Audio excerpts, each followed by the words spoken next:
Bring you the following live press announcement from D.C. Mayor Muriel Bowser. Our regularly scheduled program will resume following the announcement. Good morning. I'm Muriel Bowser. I'm the mayor of Washington, D.C. I'm here to provide an update, to provide the public with the district's posture and update on the acts of domestic terrorism and sedition that unfolded in the nation's capital yesterday. I'm joined by members of my team, including the Chief of Police, Robert Conti, and the Director of Homeland Security, Chris Rodriguez. We are also joined by the Secretary of the Army, Secretary Ryan McCarthy, who will be available to answer your questions as well. I want to begin by thanking D.C. residents for heeding our call to stay at home during the last 2 days. You did your part to keep our city safe.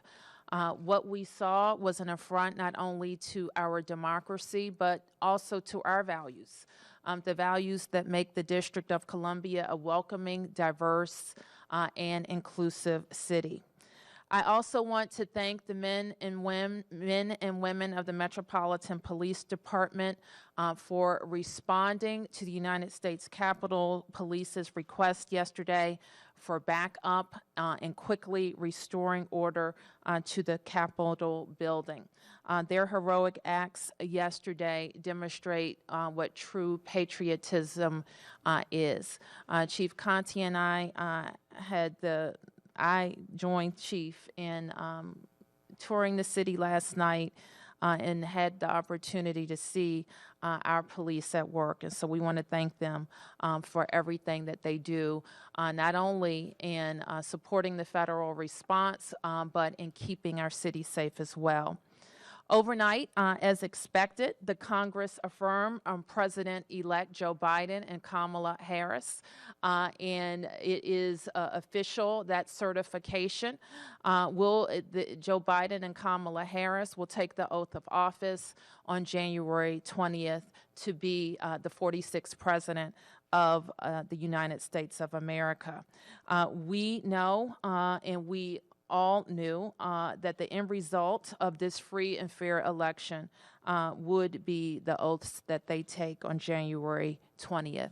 This should send a clear message to our nation and the world that despite actions of an unhinged president and those that believe the baseless conspiracies that have been peddled by him and by other elected officials, that the United States remains strong. Our democracy is prevailing, decency is prevailing, and hope and change are on the horizon. While it seems like a lifetime ago, it was just yesterday that we received the final election results out of the state of Georgia. And I want to congratulate Senator, what I'm going to call him, Reverend Senator Warnock and Senator-elect Ossoff. I also want to make a few priorities clear for the new Congress that are very important to the district. First, we must get statehood on the president's desk within the first 100 days of the 117th Congress. Congress must immediately transfer command of the District of Columbia National Guard from the President of the United States and put it squarely under the command and control of the Mayor of the District of Columbia. The Congress must create a nonpartisan commission to understand the catastrophic security failures that happened at the Capitol on January 6, 2021, both to hold people accountable and to ensure that it never happens again. We must also understand why the federal law enforcement response was much stronger at the protest over the summer than during yesterday's attack on Congress. I also call on the Joint Terrorism Task Force to investigate, arrest, and prosecute any individual who entered the Capitol, destroyed property, or incited acts of domestic terrorism observed yesterday.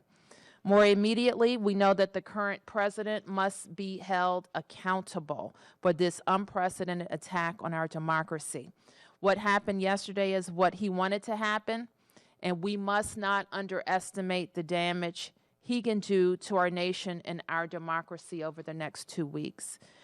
And it's not just the president who must be held accountable, so too must the domestic terrorists who stormed the Capitol and threatened members of Congress.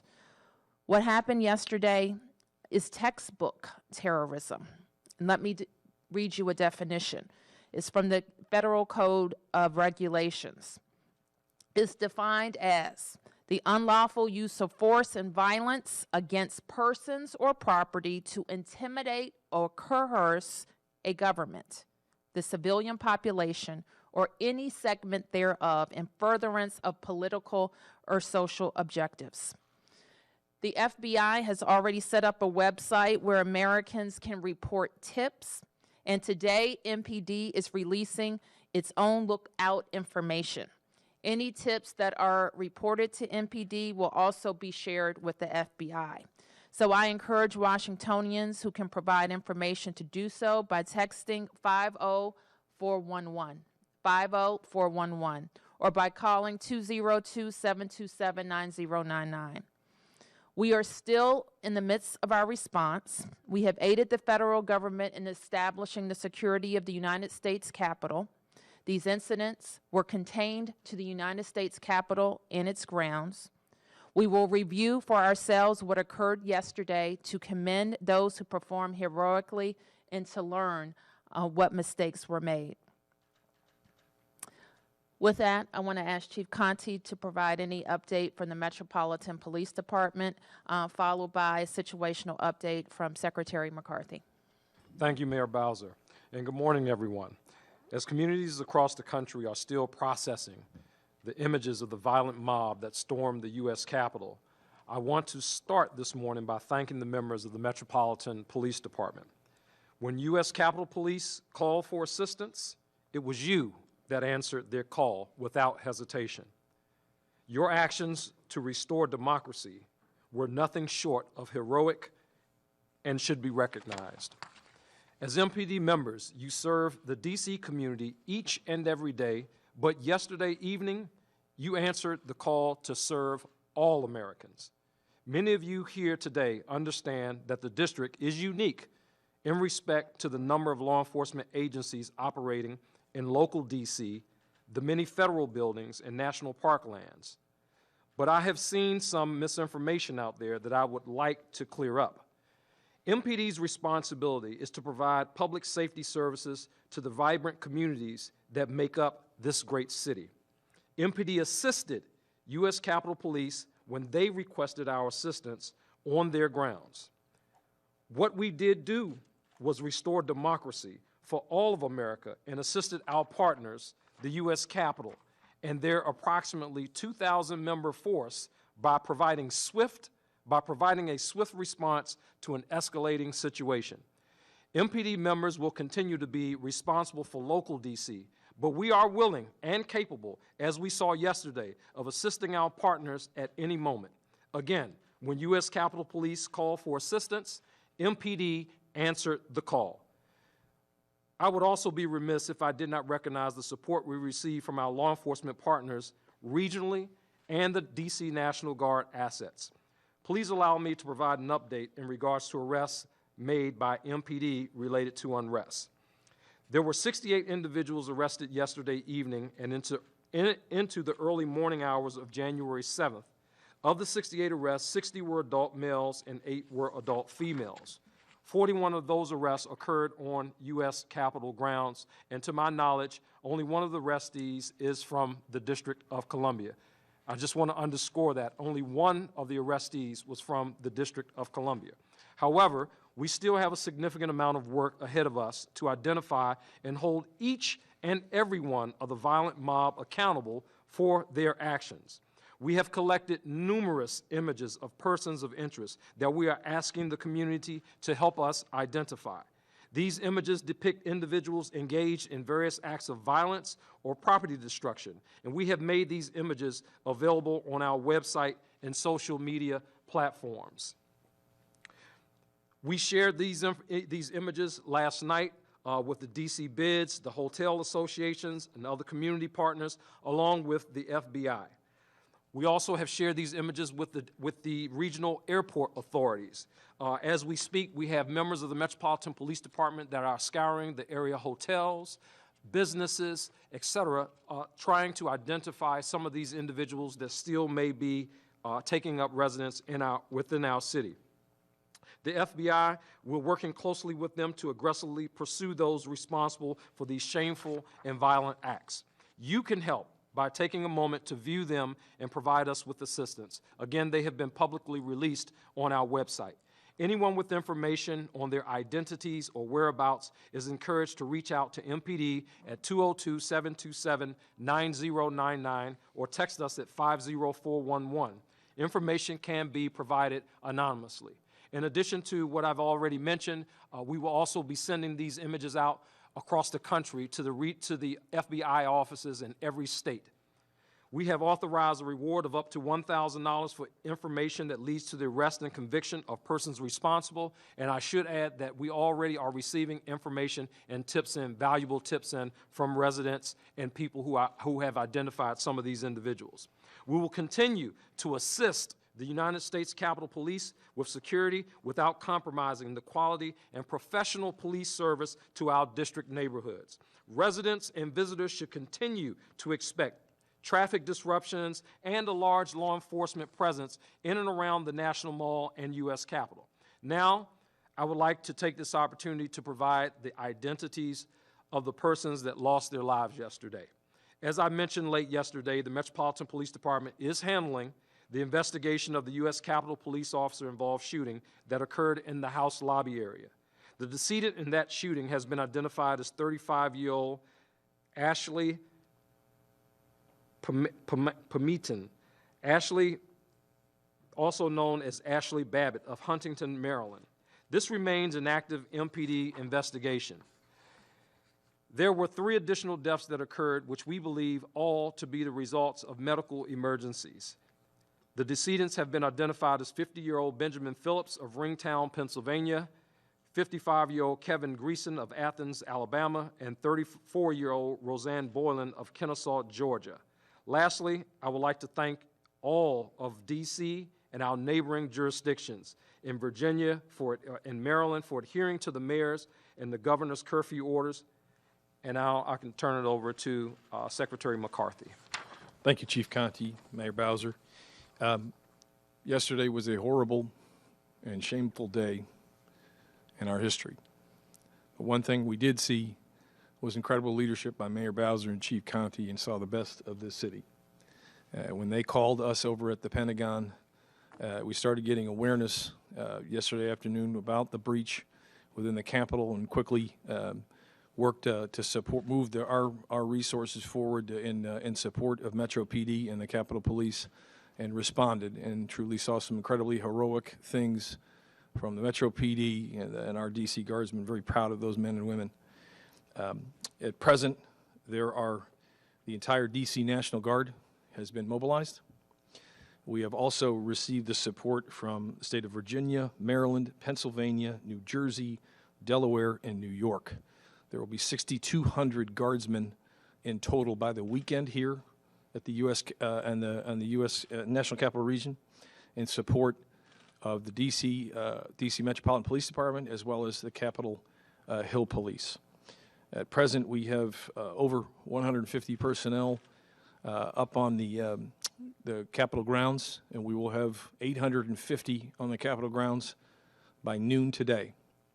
At 9 a.m. this morning, we began erecting a 7-foot non-scalable fence, which will be from Constitution to Independence and First Avenue to the in front of the pond right there in front of the Capitol, that road right there. So these personnel and this security measures will be in place for no less than the next 30 days.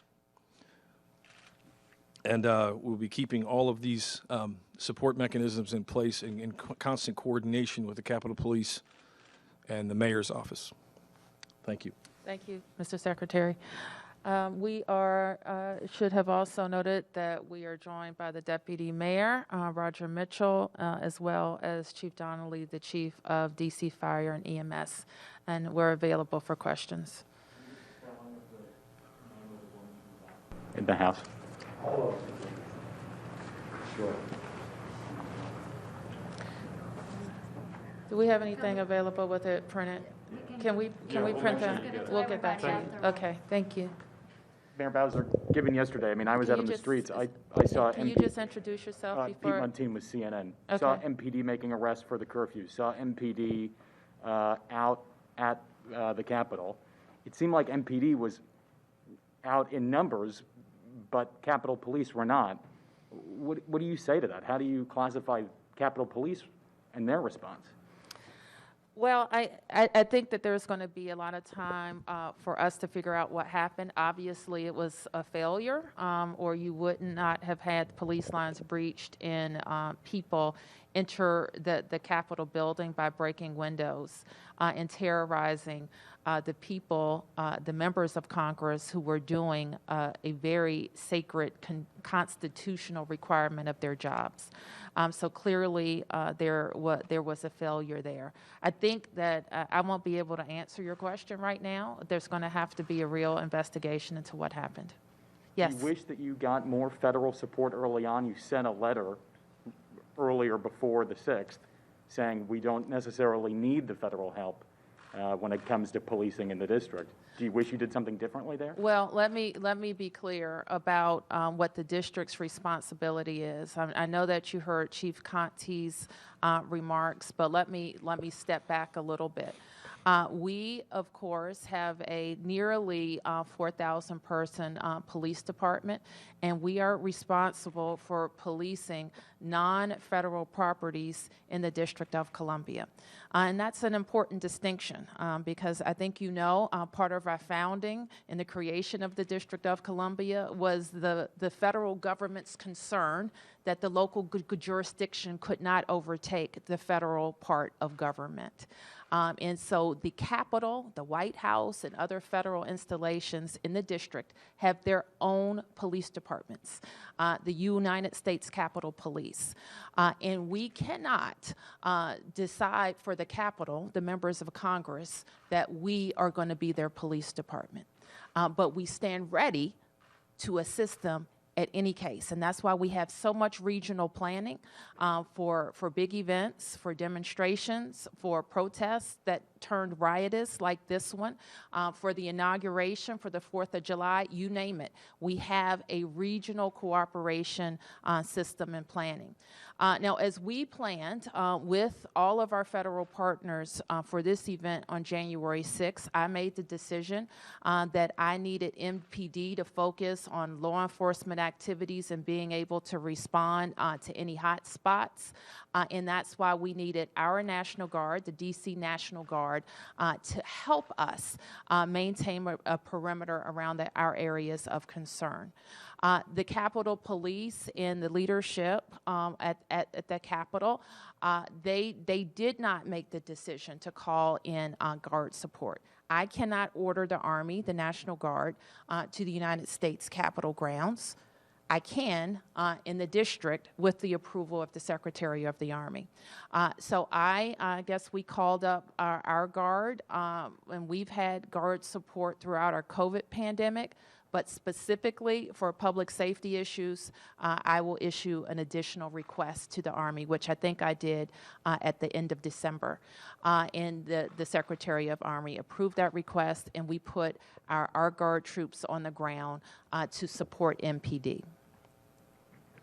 Yes. Mayor, you said there was a state of emergency you were declaring for, I guess, 2 weeks. What does that mean, and how is that different from what we would expect anyway over the next 2 weeks? The state of emergency is a way that I can organize the resources of DC government to move on an emergency basis. So some things that you might expect would have community notice. We may not be able to have that type of notice because we need to move urgently. It helps me organize all of my procurement resources on this issue. That's all administrative. But more than that, it's a notice to the public that we may have to do some extraordinary things to maintain public safety. And a curfew is an extraordinary thing that we have to use to maintain public safety. When I tell residents of the District of Columbia to stay in your home or you could be subject to arrest, that's an extraordinary thing. And the state of emergency puts DC residents, visitors, and our businesses on notice that we may have to do something extraordinary like that would require you to stay at home or close your business or stop transit or other public transportation earlier so that we can maintain public safety in the district. So it's just so people are kind of aware that things could happen quickly, because obviously you did a curfew like that yesterday, right? We gave about 4 hours, 3 or 4 hours notice. It is important when we do a curfew so that everything is legal and the arrests that our officers make are prosecuted, that we follow a certain protocol. We issued a public emergency. We justify why that infringement on people's liberty is necessary. We give a public statement that you all carry widely so people are aware. I think we issued several what do you call those? WIA alerts that went out on people's cell phones. That includes district residents and people visiting the district. So we make every effort that people can comply with our public safety order. Yes. Mayor Bowser. Just please introduce yourself and your Ike network. Jaji from Fox 5. There was a moment yesterday when a riot was declared. It was the same type of thing that happened during the summer at the protest. Can you run me through some of the things that can happen when the differences between when you declare a riot and when a state of emergency is declared? Do law enforcement get certain liberties in one thing and the other? Can you Sure. just Let me ask Chief Conti to talk about that. Sure.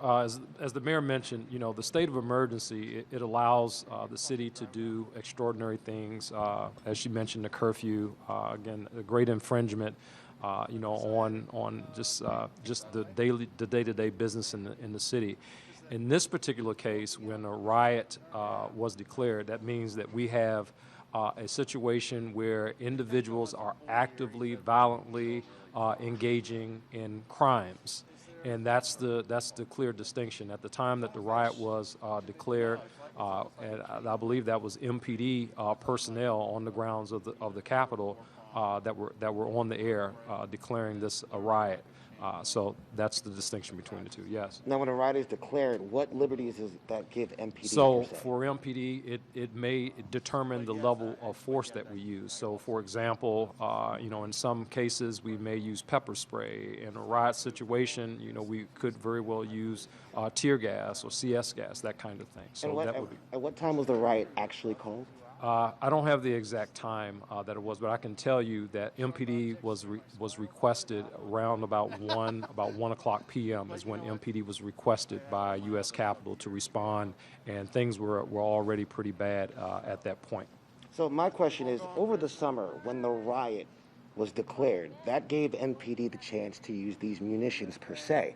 From what happened yesterday, is there a train of thought possibly that maybe declaring a riot earlier could have prevented some of the things that happened? Well, no, you can't declare a riot until you have violent acts occurring.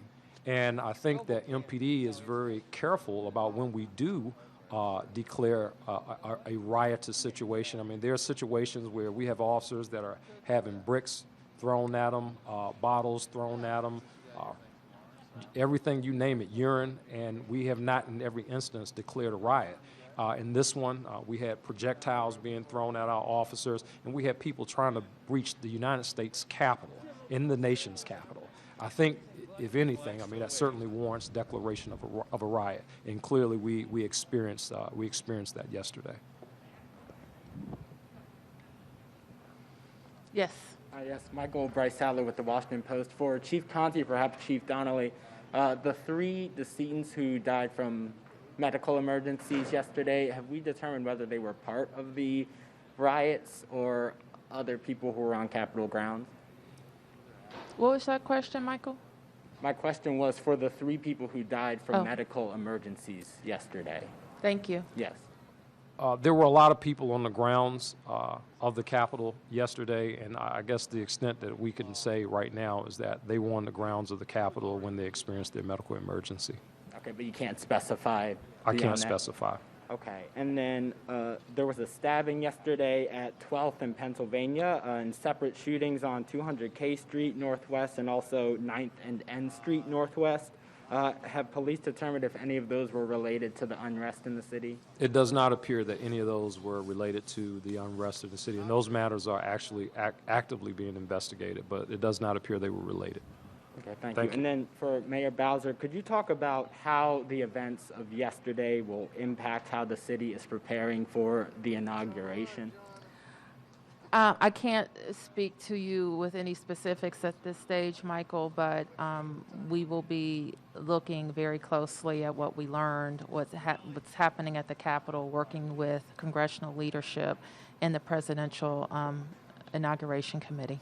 Okay, thank you. And then, But you did hear the Secretary offer two very important points already.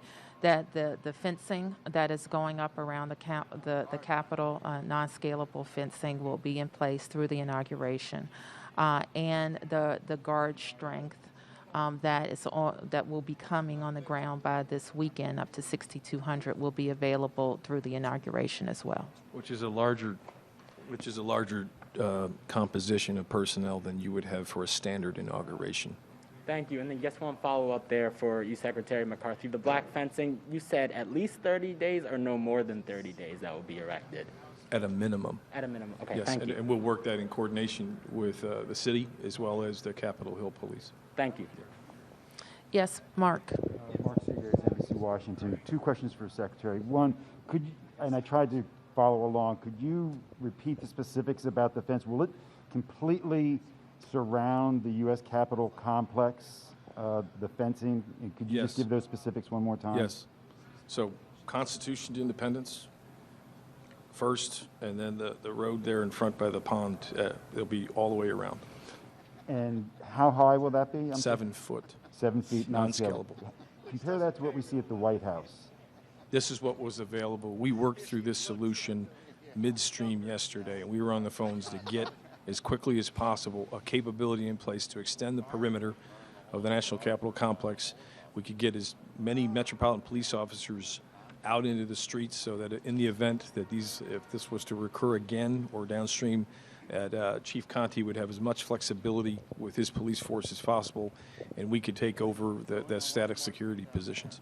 And I appreciate it may not have been your decision, and we know it certainly, the chief and the mayor said it wasn't their decision, but what can you tell us about the lack of preparation prior to yesterday on the part of the U.S. Capitol Police, and why in months prior we saw troops surrounding the U.S. Capitol when other protesters were coming, but yesterday we didn't see anything. Why were there no troops or any other backup security there yesterday, given what we all knew in the public domain? You must have had better intelligence than we did, but we all knew that this was possible, if not likely. Well, we don't have, we rely on our intelligence from law enforcement and local police, obviously, but with respect to the pre-coordination, to the mayor's point, those things are all being looked at.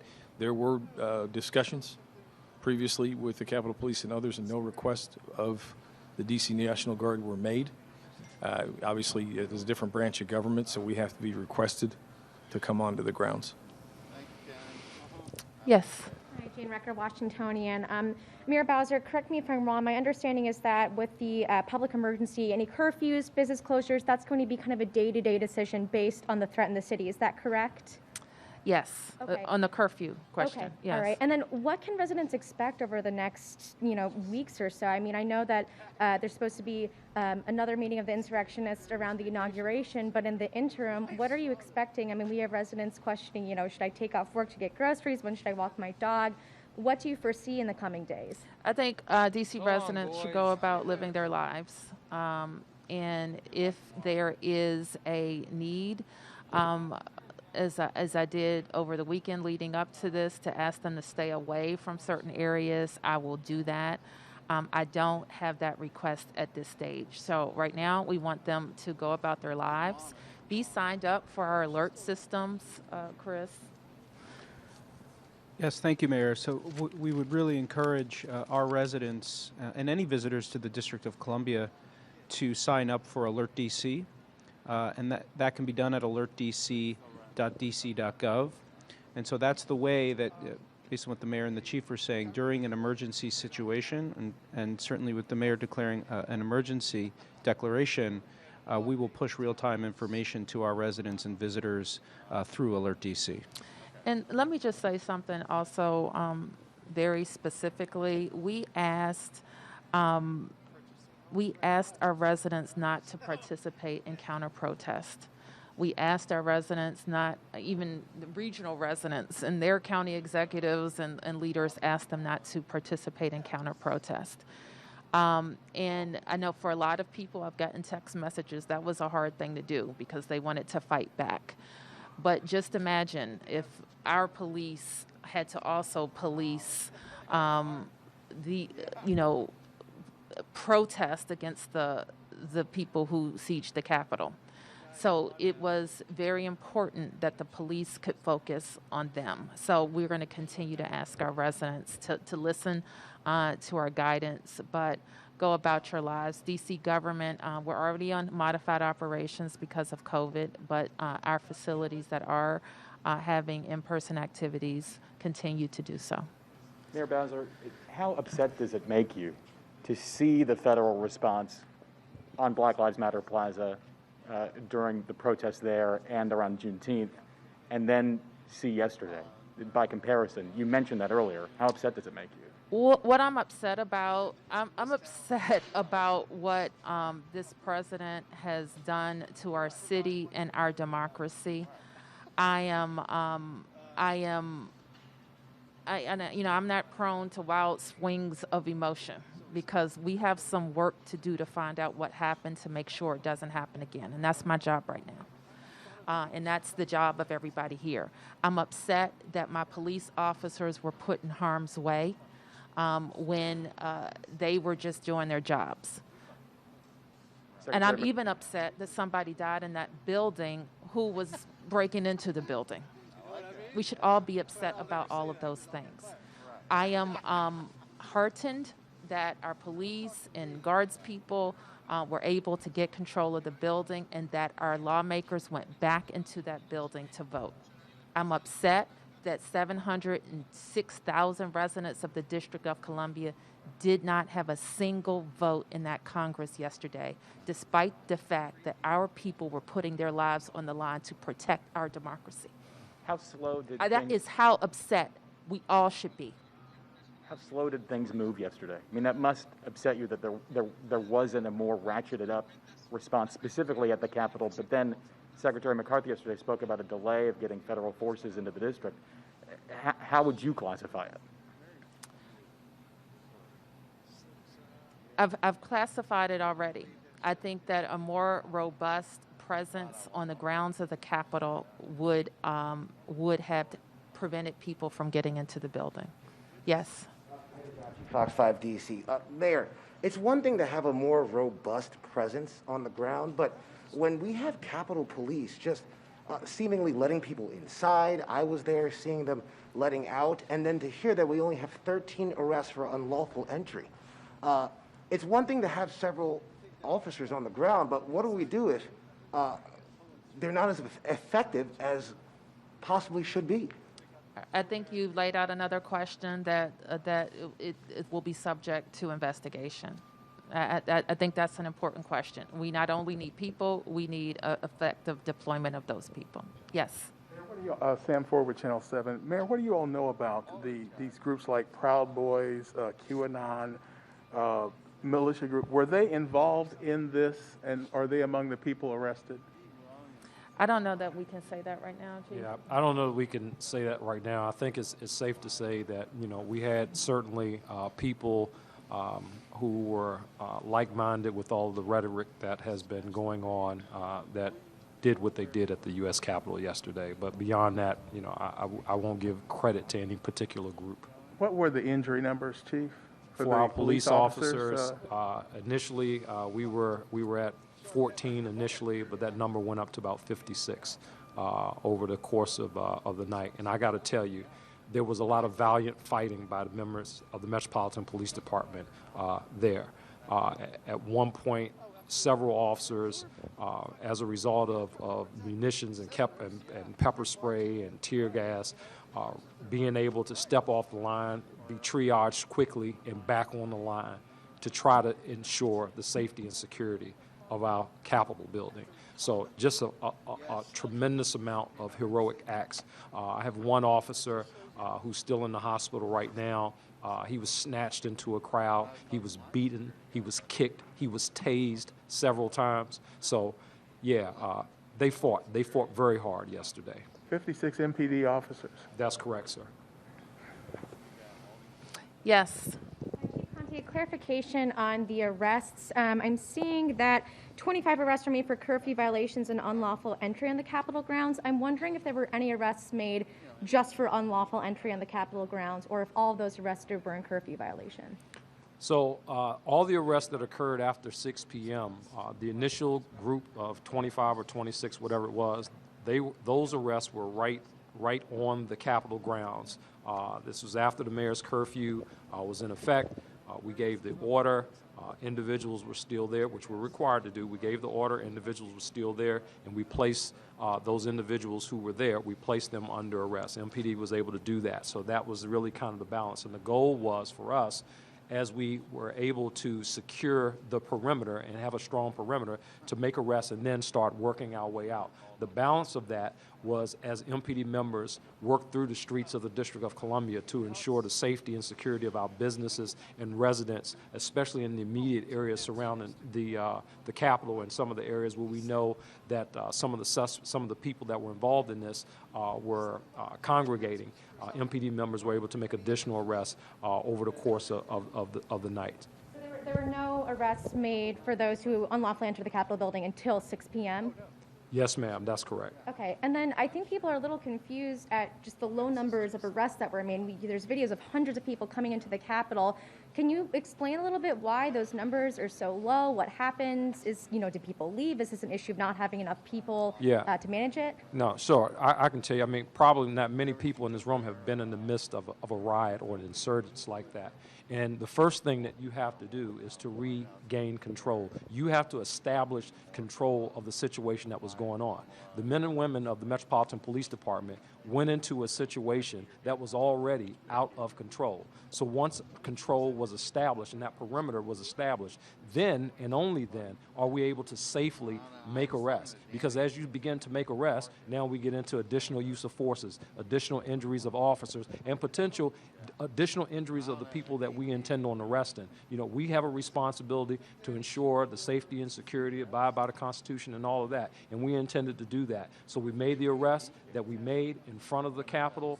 After that, we went forward and we made additional arrests, and we will continue to work with our federal partners. There are a lot of people that are on that we have listed on our website.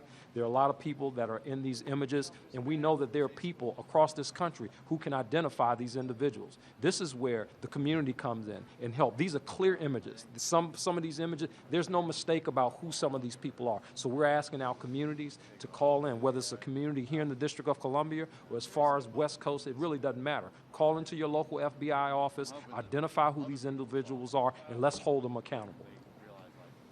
Yes, sir. Yes, sir. Ashraf Khalil with the Associated Press. Mayor Bowser, if you were a governor, how would yesterday have gone differently for you? What would you have been able to do differently and on what kind of a timeline?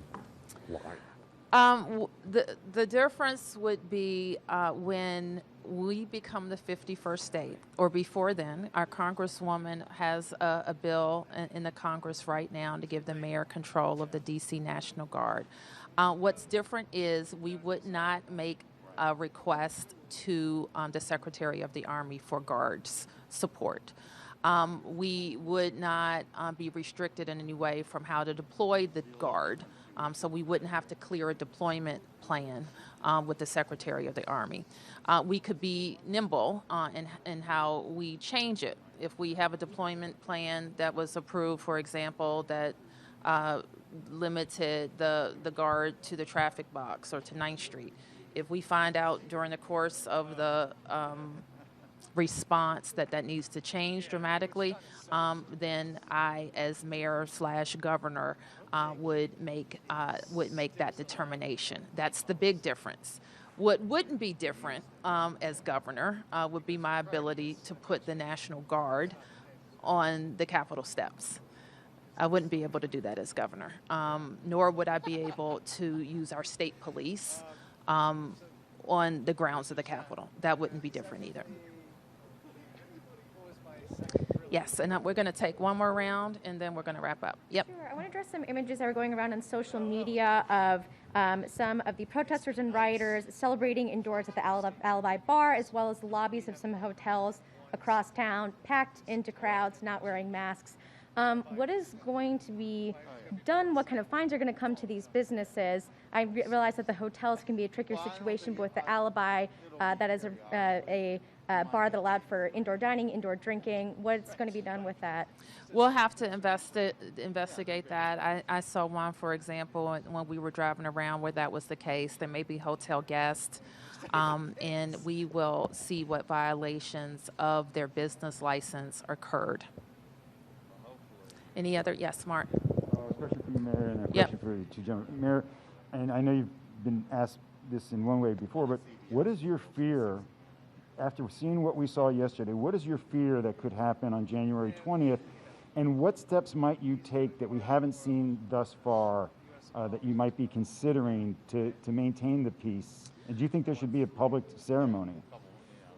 Well, Mark, I think that we're obviously concerned about the 20th. We're concerned about the days leading up to the 20th. But I think we as Americans have to also ask ourselves, is this going to be a new normal in America? Regardless of if Donald Trump is the president, are people still going to be inspired to violence and to try to overthrow institutions of our government? So I think that frame for everybody has to reset, because it may not end on the 20th. And so that, for us, as we think about it as the nation's capital, that means a whole different level of policing. I sit before you right now with a force that's 3,700 strong, but shrinking. I sit before you with local laws that affect how we approach First Amendment demonstrations that may turn to riots. I sit before you with a $100 million bill that the federal government owes us from the last 4 years of helping the federal government police First Amendment demonstrations that are increasing in number and complexity. So all of those things, as we move forward, not just for the 20th, but as the mayor, the chief executive of the nation's capital, host to the federal government with a force that supports federal forces, we have a lot to think about if this is going to be a new normal in America. The chief and the secretary about intelligence. What can you tell us about the intelligence you had leading up to yesterday? And was there any intelligence that suggested that there would be an attempted breach of the U.S. Capitol? There was no intelligence that suggested there would be a breach of the U.S. Capitol. The intelligence leading up to that, we won't talk specifically about the intelligence that we had, but we anticipated certainly that there would be an increased number of people into our city. In comparison to the previous two demonstrations, we certainly knew that. But in addition to that, the Metropolitan Police Department, under the mayor's leadership, not only did we activate the National Guard, but we also initiated mutual aid with several area law enforcement agencies before yesterday. So I think that's a really important note to make in terms of our preparation for this. So based on the intelligence, not only did we have the National Guard, but we had the National Guard and we had mutual aid services for D.C. residents, for Washington. I mean, that's really, really, really important. So I'll leave it right there. And that was why Chief Conte requested us to support traffic control points at 30 separate locations on the north side of the city to prevent vehicular movement. We're still performing that mission. I was remiss not to mention that at the beginning. We have 850 on the Capitol grounds as well as 90 additional personnel, 3 per location at traffic control points, largely on the north side of the city from about 9th to 17th in the northwest. With respect to the posture leading in, we receive our intelligence from law enforcement agencies, whether they're federal or local. It was the going in position that it would be somewhat similar to November 14th, December 12th, where the types of groups that were there, but had no wildest imagination that you could end up breaching the Capitol grounds. Okay, that's our update. Thank you, everybody.